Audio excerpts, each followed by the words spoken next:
All right, we are in the NRR EV. Tom's Truck Center. They've got a turn in here, which is, I'm not sure if that's Isuzu's thing or what. I guess I would assume it is because the branding looks the same. Looks like a Hino body. Anyway, here's the truck thing. Kind of cool. Nothing that really exciting on the pamphlet. What do we got? Got some cool things. Park, auto hold, standard shifter here in the same place. I do like that this kind of feels the same, though it's, you know, obviously not the same interface, not mechanical. What else we got? We got this this is a little automatic emergency braking camera. I actually haven't seen one of these yet in a truck like this, so that's pretty sweet. Otherwise, the controls are pretty standard. You've still got some switches and stuff down here. I think it's a liftgate switch, that silver toggle. And yeah, I'm noticing, so it's got a fob, which is cool. Pretty simple lock unlock, not much to it. But then it still has this sort of dummy ignition thing, right? So you push this in and turn it on, and the radio is real happy to see us. And then here we go. So yeah, this is a pretty cool display we have up here. It's got your classic percent power gauge to show everybody how much you're using. Looks like the collision warning for distance detection there. So it's saying we're at 80% right now with 280 miles. Is that right? No, that's probably, no. 280 miles is the odometer. It's saying we're at 80% right now with 107 miles. So that's definitely not as good as they've advertised, but I'm wondering if people have also been ripping this thing around. This thing's supposed to have like pretty excellent range. Anyway, so turn the key once, bumped it up. Now we're in ready. So it does have the same sort of, I'm in start sequence. And then from there, I can put it in drive with this neat little shifter duder on the side. And we do have the parking brake. Let's see if it auto releases. No, it's not auto releasing, though. What's interesting is I can slam the power up to 100% and the parking brake is on. We're not going anywhere. And I can feel the truck sort of lurch a little bit. So that's sort of a interesting thing. They haven't tied those two systems together, but that's okay. We're gonna buckle up and see if it lets me do it now. Okay, buckled up. Yep, there we go. Now it releases. So it will release if the door's closed and you're buckled, which is great. That makes sense. It's safe. I'm guessing there's no backup camera on this. No backup camera. That's okay. It's a stake bed. We got nothing in the back but stakes. So that's really good. We're going to take this around the block.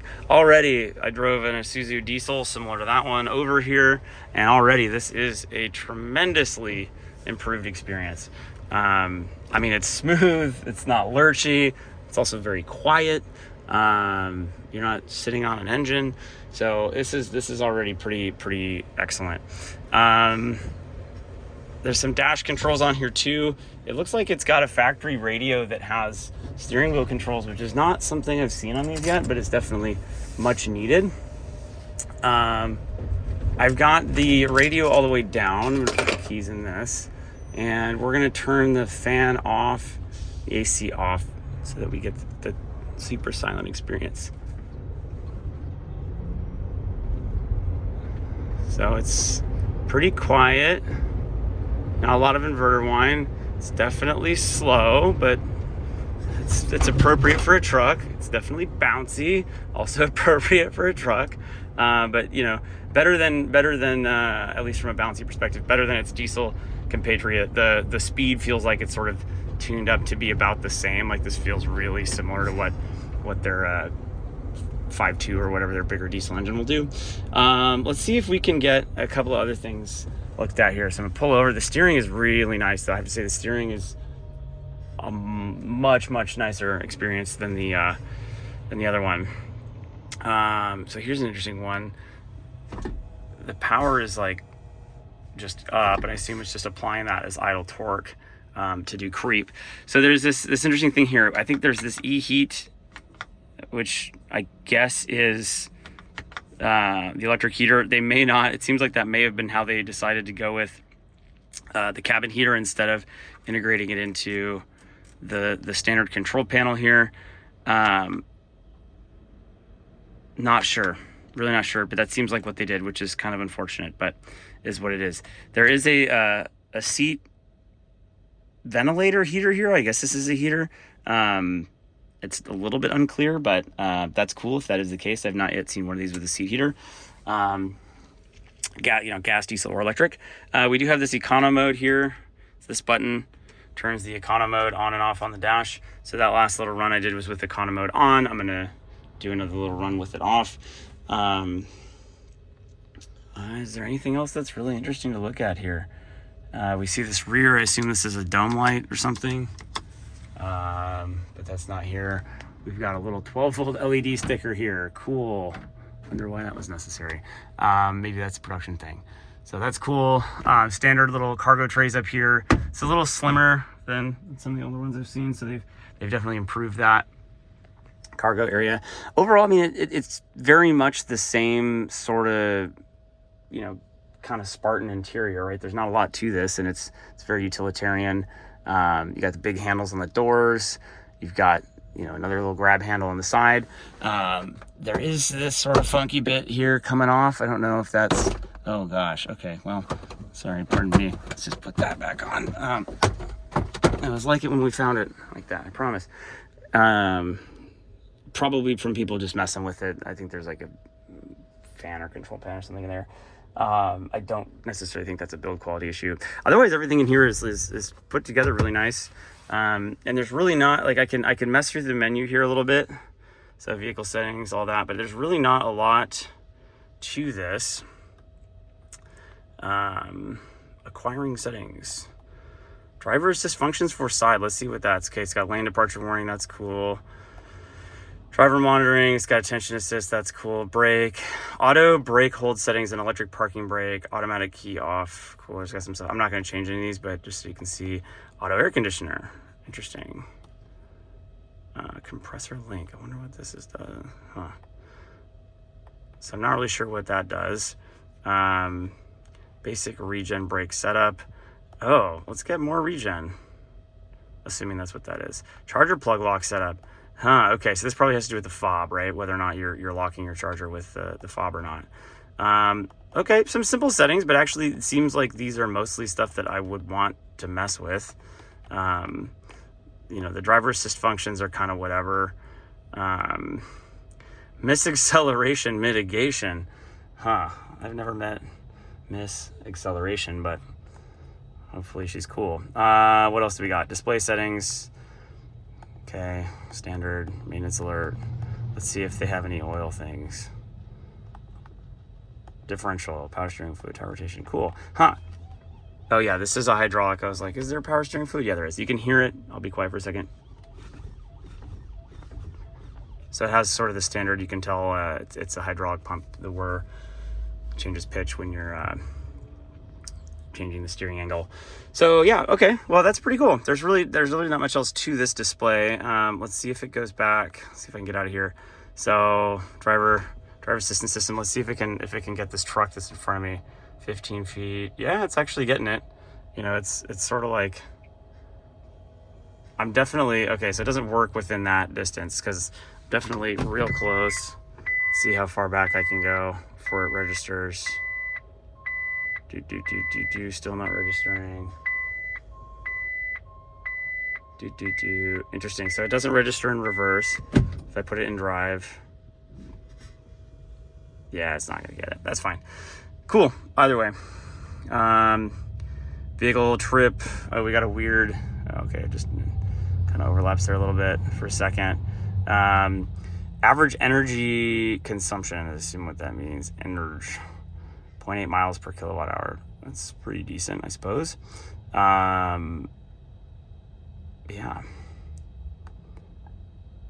Music. No music settings. I wonder if it'll show up if you plug your phone in or something via USB. This is really, this is simple. So I don't know exactly how that works, but presumably that would come up there. So yeah, no warnings. Great. That's it. There's really, like I said, there's not much to this. And it seems like you would kind of just leave this in one of these trip settings, maybe this menu. I don't know. There's not really a great sort of landing page otherwise. And there are still some interesting, you still have a glow plug alert down there, which is funny, and some maintenance icons. Although maybe the glow plug alert means something else on this. I don't know. But otherwise, this is a nice little nice little setup. They've got some things up here you can't really see because they're not lit, but there's a plus E charge, and some lane departure warning stuff. So there's some cool features in there, I suppose, that do something at some point. So we're gonna back up again, make sure I don't hit anybody, and then we're gonna go turn it around. Oh yeah, it's definitely a hydraulic rack.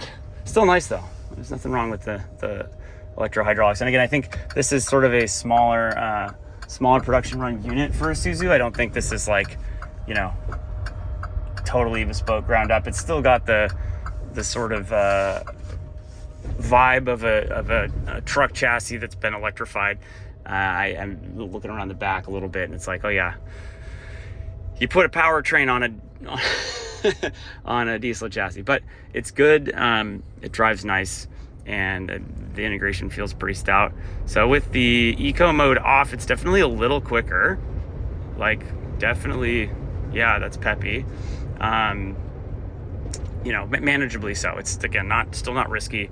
If you have a fleet of these things, and eco mode does default when you're initially turning it on, so you know, people got to pop it out of that mode manually. I'm sure there's probably some fleet settings or something you can mess with.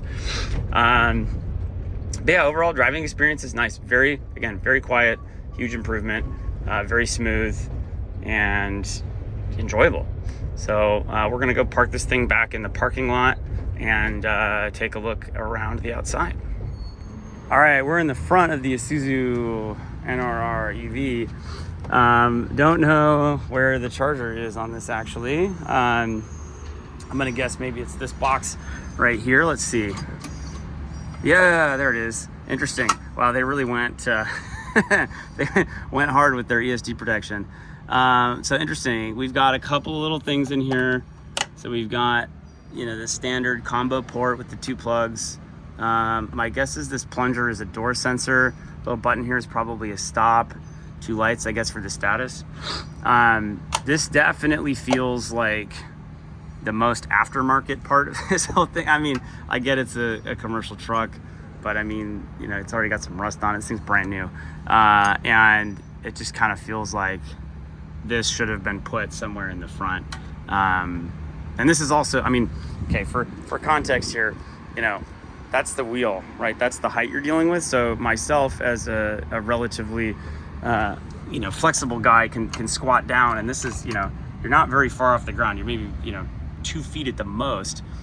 So this is not a convenient place. Like, this is sort of like, okay, you know, stretch out, bend your knees, exacerbate your arthritis a little bit if you're an older guy. I mean, for who's using these trucks, I'm a little bit surprised they put this down here. But anyway, that's where the charger is. They've also got a lock on it here where you can put a manual lock, which is sort of interesting. I guess it makes sense. And then, yeah, we've got a bunch of these battery packs. So it looks like they've sort of modularized the system. They've got, you know, it's the same unit with the disconnect. Same unit with the disconnect, right? High voltage connector, coolant in and out, and then data here. Let's see if it says what this is. I can't read that, so we'll have to see. Nominal energy, 22.2 kilowatt hours. Wow, that is a small battery.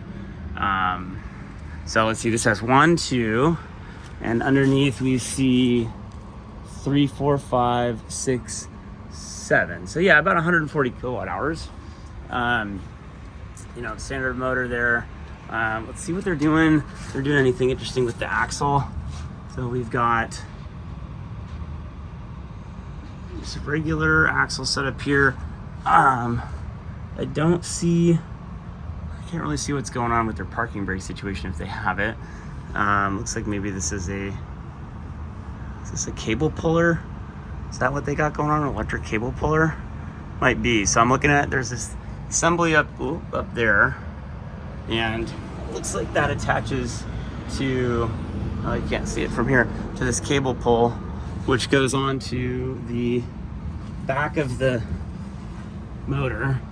Looks like they've got a drum brake parking brake, which is a really interesting setup. Kind of surprised they didn't do any electric calipers. At least it doesn't seem like they did. Let's go look around the back here. Nope, it's just regular big old hydraulic deuter. And then we can kind of, wow, we can really crawl up in here. I mean, I'm fully underneath this thing now, looking forward. And what do we got? So the other thing, I see this. I wonder what this is. This is a little, it's high voltage. What does this say? It's unclear what this is. There's just a little high voltage box, in and out. Don't know what this does. But it's really interesting. It's got some data in, it's got the ground, of course.